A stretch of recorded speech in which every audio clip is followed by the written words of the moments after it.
Assalamualaikum warahmatullahi wabarakatuh.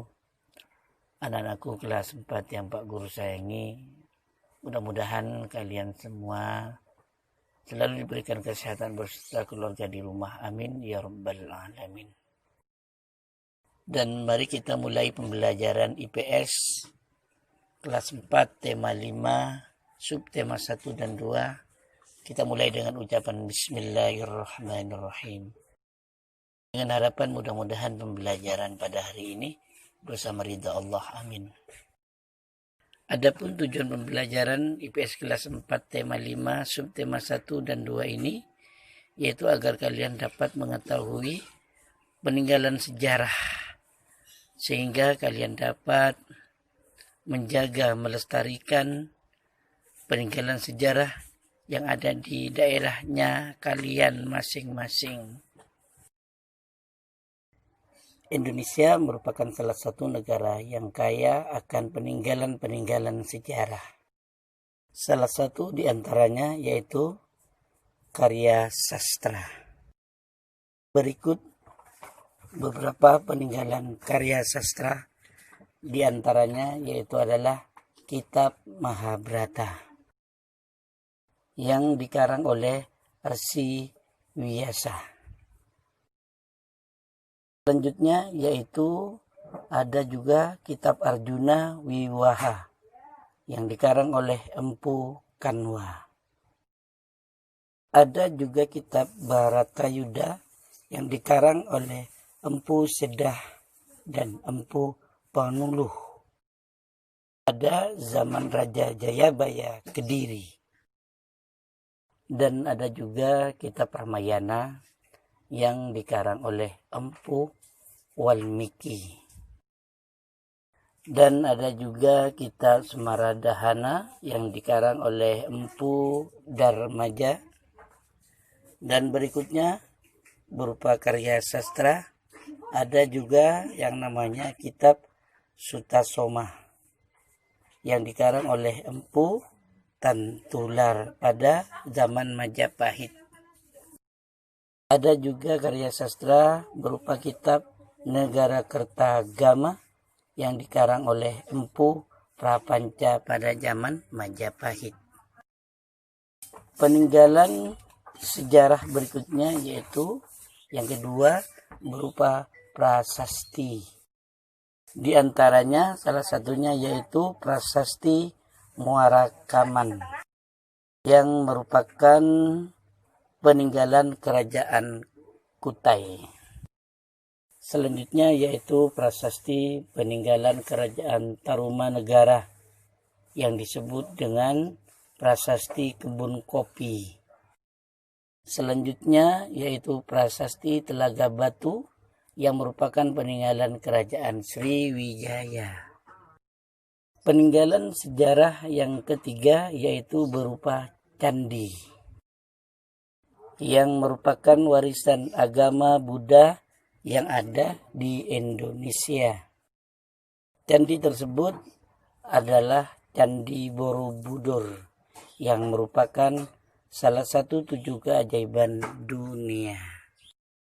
Selain Candi Borobudur, di Jawa Tengah juga memiliki candi yang besar yaitu bernama Candi Prambanan. Peninggalan sejarah yang keempat yaitu juga berupa patung yang pada umumnya terletak di dalam candi-candi. Salah satu di antaranya yaitu berupa patung Buddha yang ada di Candi Mendut. Ada juga patung Airlangga yang ada di Belahan. Dan selain itu ada juga patung Kendedes yang ada di Candi Singasari. Anak-anakku, selanjutnya peninggalan sejarah yang kelima yaitu berupa tempat ibadah. Setiap agama yang ada di Indonesia memiliki tempat ibadah masing-masing. Di antaranya yaitu untuk agama Islam memiliki tempat ibadah yang bernama masjid. Dan yang kedua yaitu tempat ibadah yang bernama gereja. Gereja ini merupakan tempat ibadah umat Kristen, baik Katolik ataupun Protestan. Selanjutnya yaitu tempat ibadah umat agama Hindu yang dikenal dengan pura. Dan sedangkan orang yang beragama Buddha yaitu juga memiliki tempat ibadah di Indonesia yang bernama wihara. Kemudian peninggalan sejarah yang keenam yaitu berupa benteng pada zaman dahulu untuk mempertahankan diri dari serangan musuh. Salah satu benteng yang dimiliki di Provinsi Bali yaitu Benteng Jagaraga, namanya Benteng Jagaraga. Pada zaman dahulu setiap daerah pasti memiliki benteng, yaitu seperti Benteng Bukit Tajadi. Peninggalan sejarah berikutnya yaitu berupa makam para raja-raja atau para tokoh terdahulu. Salah satu diantaranya adalah makam Maulana Malik Ibrahim yang ada di Gresik, Jawa Timur. Makam Sunan Kalijaga ini banyak dikunjungi oleh masyarakat khususnya umat Islam. Dan selanjutnya peninggalan sejarah yang ke-8 yaitu berupa keraton atau istana raja. Salah satunya yang sampai sekarang itu ada yaitu Keraton Kesultanan yang terletak di Yogyakarta. Di Bali pun memiliki peninggalan sejarah berupa istana raja yang terletak di Kabupaten Kelungkung. Selanjutnya anak-anakku yaitu peninggalan sejarah Hindu-Buddha. Yang pertama yaitu berupa candi. Candi Buddha memiliki ciri-ciri yaitu terdapat arca. Kemudian candi Buddha memiliki ciri-ciri yaitu terdapat stupa dan patung Sang Buddha. Selanjutnya peninggalan Hindu-Buddha yang kedua yaitu berupa prasasti. Nah, prasasti ini ditulis di sebuah batu, pada umumnya dibuat oleh seorang raja. Prasasti peninggalan Hindu-Buddha ditulis dengan huruf Pallawa, yaitu dengan menggunakan bahasa Sanskerta. Kemudian selanjutnya peninggalan Hindu-Buddha yaitu berupa patung. Patung Hindu berbentuk hewan dan manusia. Patung hewan dibuat karena hewan tersebut dianggap memiliki kesaktian. Sedangkan patung manusia dibuat untuk mengabdikan tokoh tertentu, menggambarkan para dewa. Kemudian patung yang bercorak Buddha berupa arca Sang Buddha Gautama. Arca Sang Buddha Gautama pertama kali ditemukan di Sulawesi. Selanjutnya yang keempat peninggalan Hindu-Buddha yaitu karya sastra atau kitab. Nah, untuk karya sastra ini berupa ditulis salah satunya yaitu berupa Kakawin Sutasoma. Selanjutnya anak-anakku yaitu peninggalan sejarah bercorak Islam di berbagai daerah yang ada di belahan Indonesia ini. Yang pertama yaitu masjid. Nah, masjid ini merupakan sarana tempat ibadah bagi umat Islam. Dan biasanya masjid banyak ditemui di lokasi kerajaan yang bercorak Islam. Dan biasanya letak masjid yaitu bersebelahan dengan alun-alun dekat istana atau disebut dengan Masjid Agung. Di setiap daerah pasti ada. Peninggalan sejarah bercorak Islam yang kedua yaitu berupa istana atau keraton. Salah satu contoh keraton atau istana yaitu istana keraton kesultanan yang ada di Yogyakarta.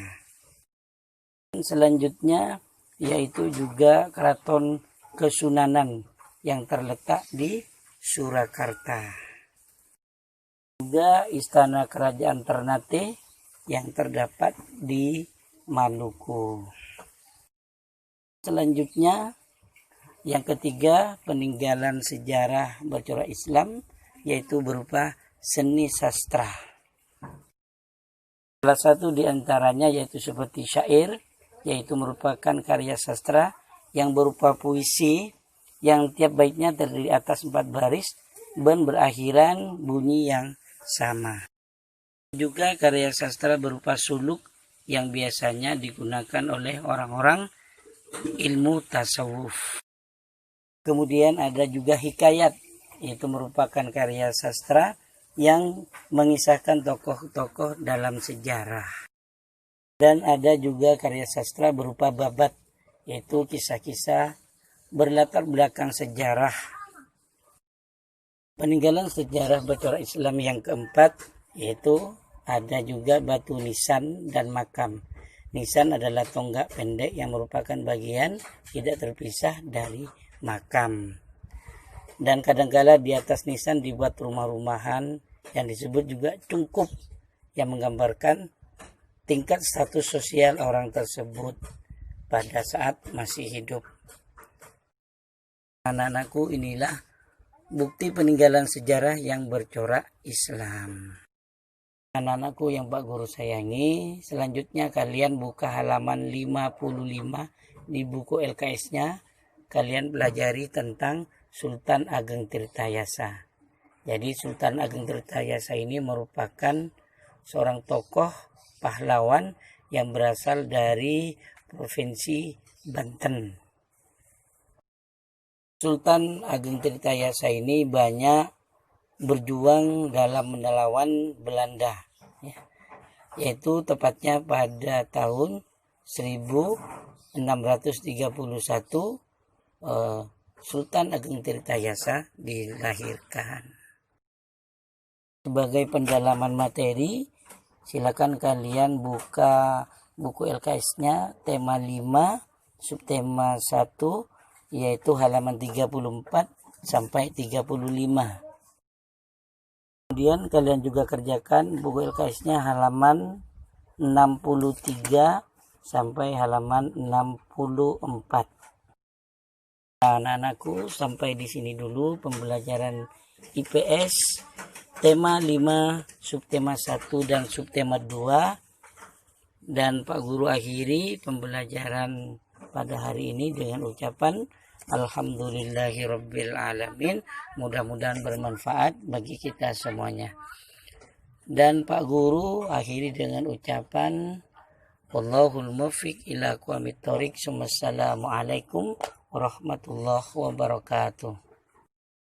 Bagi yang tidak mempunyai LKS, bisa minta japri ke temannya yang punya LKS, karena LKS yang Pak Guru tidak bisa difoto karena sudah terisi dengan jawaban. Bagi yang nggak punya, langsung di buku tulis jawaban saja.